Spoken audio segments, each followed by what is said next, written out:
Every morning at exactly 7 o'clock, an old woman named Emma walked through the narrow streets of a quiet town. She wore the same faded brown coat, the same worn shoes, and she carried the same small cloth bag. The people in the neighborhood knew her, but nobody really knew who she was.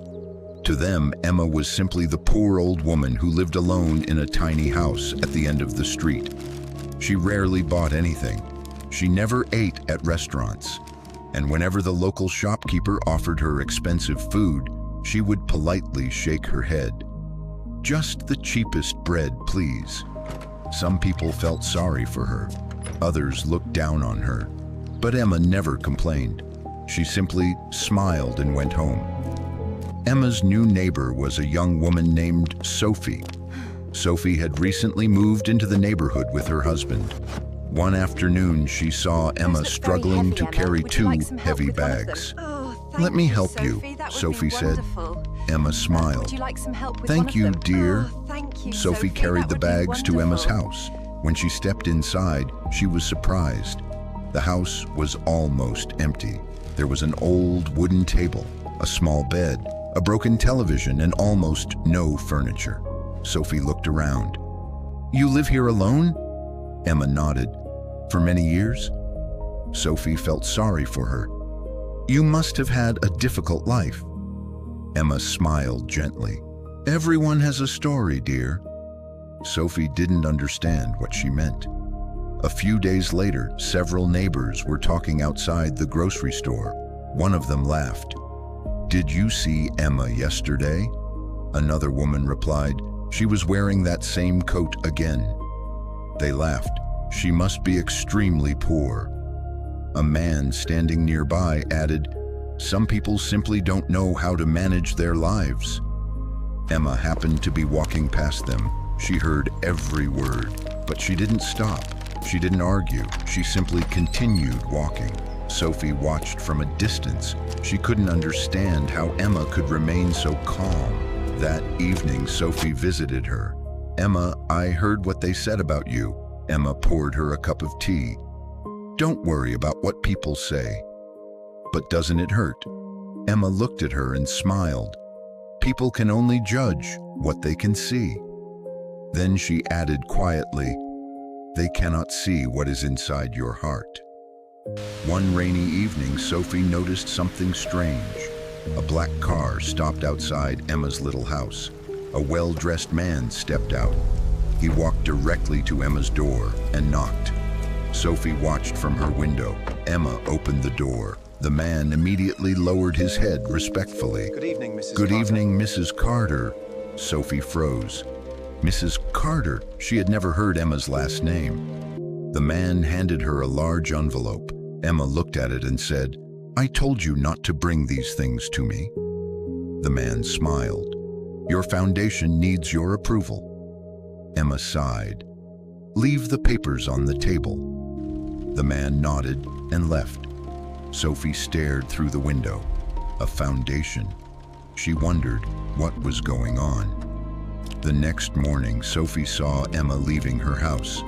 Before sunrise, curiosity got the better of her. She followed from a distance. Emma walked several blocks until she reached an old building. It was a small community center.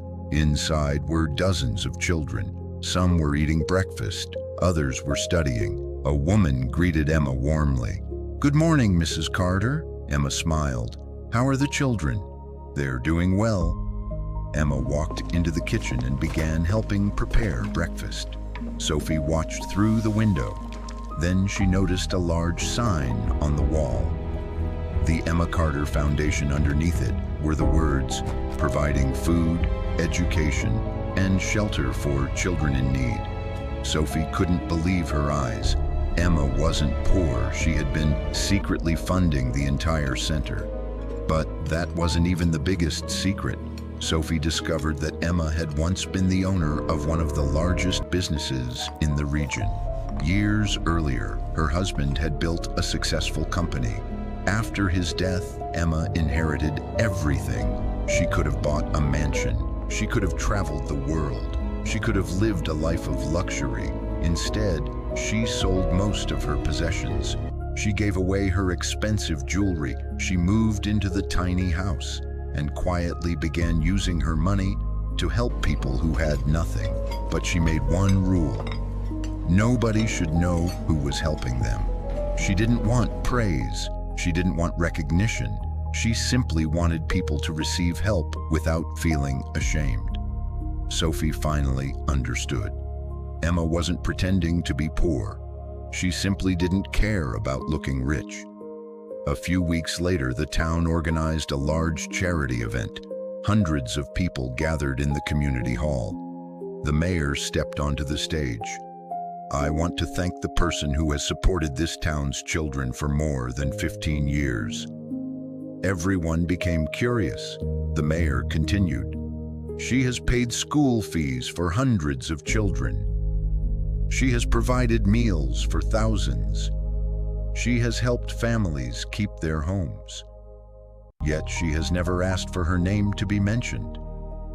Then the mayor turned toward the back of the room. "Please come forward." Emma slowly stood up. The room went silent. People stared at her. The woman they had called poor, the woman they had laughed about, the woman wearing the same old coat every day. She walked toward the stage. The crowd couldn't believe it. The same people who had once judged Emma now stood applauding. The woman who had laughed at her coat approached her with tears in her eyes. "Emma, I'm sorry." Emma smiled. "You don't need to apologize." "But we judged you." Emma looked around the room. "That's why I never told anyone." The crowd became silent. She continued, "If people knew what I had, they would treat me differently. I wanted to know who would treat me kindly when they thought I had nothing." Sophie looked at Emma with tears in her eyes. Emma took her hand. Never measure someone's worth by their clothes, their house, or the money in their bank account. Sometimes the richest person in the room is the one who gives without expecting anything in return. The crowd applauded, but Emma didn't smile because people were finally praising her. She smiled because for the first time, people had learned the lesson she had been trying to teach them all along. Moral of the story: never judge someone by what they appear to have. A person's true wealth is not measured by what they keep, but by what they are willing to give.